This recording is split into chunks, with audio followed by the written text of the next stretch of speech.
गोदान बोसोर बैसागुनि साफ्रोमखौबो खुलुमहरबाय गोसो गोरबोनिफ्राय। जोङो थारैनो रंजानांगौ, जोङो थारैनो खुसि जानांगौ।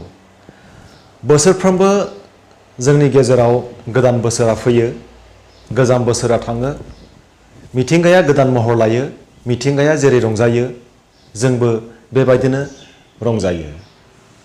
सोरबा मोसायो, सोरबा मेथाइ खनो, सोरबा इसोर सिबियो। जाय जेरै हागौ एरै मोजां खामानि मावनानै रंजायो। बे गोदान बोसोराव जोङो साफ्रोमबो सुबुं समाजा सोलोंनांगौनि माखासे गोनां आयदाफोर दङ। गोदान बोसोराव जों नुगोन मिथिंगाया गोदान महर लायो, गोदान बिलाइ खिलियो, गोदान बिबार बारो, गोदान महर लायो। बे समाव बारदै सिख्ला फैयो, सार अन्थाइ फैयो। अब्लाबो बिफां लाइफाङा सहायनानै, जोबोर सहायनानै थांनानै थायो। बिफां लाइफांनि जे सहायनानै थानाय, बे सहायनानै थानाय रावखौ बिफां लाइफाङा रावनिबो सिगाङाव खुगाजों फोरमायनो हाया। मानो? बिफां लाइफांहा बुंनो हानाय खुगा गैया। नाथाय बिफां लाइफांनि जि सहायनानै थानाय गुन, बेखौ जों साफ्रोमबो सुबुं समाजा नायनानै जोङो सोलोंनांगौ। नैबे गोदान बोसोराव बिफां लाइफाङा जेरै सहायो, जोंबो जोंनि दुखु जारलाफोरखौ जोंबो सहायनांगोन, जेंना जेंसिफोरखौ जोंबो सहायनांगोन।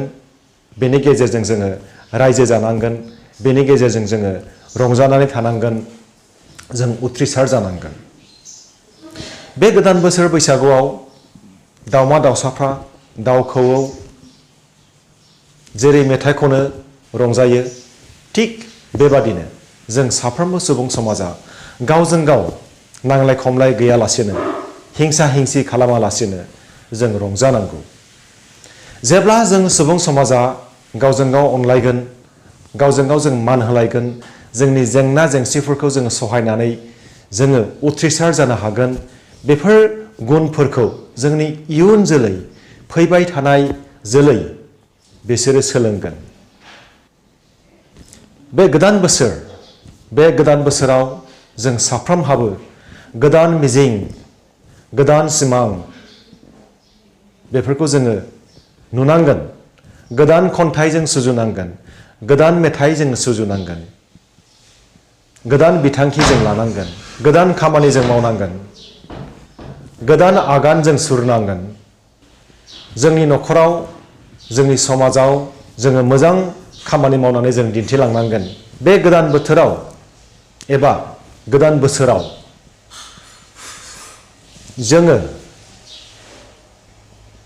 जाहोन गैयालाब्लानो निसा मुवाफोरखौ जोङो सोबनानै, निसा मुवाखौ जों लोंनानै नांलाय खमलाय जानांगौनि जेबो ओंथि थाया। बुलाय सौलाय जानांगौनि, हिंसा हिंसि जानांगौनि जेबो ओंथि थाया। जोंनि बे जिउआ रंजानायनि, मोजां खामानि मावनायनि। बे रंजानाय, बे मोजां खामानि मावनाय, बे गोदान सिमां नुनाय, बे सहायनाय, बेफोरबायदि गुनखौ मिथिंगाया जोंनो फोरोंदों। जोङो दिनै बयबो सोलोंनांगोन। जोङो दिनै बयबो मिथिंगाखौ नायनानै जोङो सोलोंनांगोन। बिफां लाइफाङा माबायदि रंजायो, बिफां लाइफाङा माबायदि सहायो। बैसागु, बैसोनि आगु, गोदान बैसो, गोदान बोसोर, गोरलै बैसो, बेनो जाहैबाय बैसागु।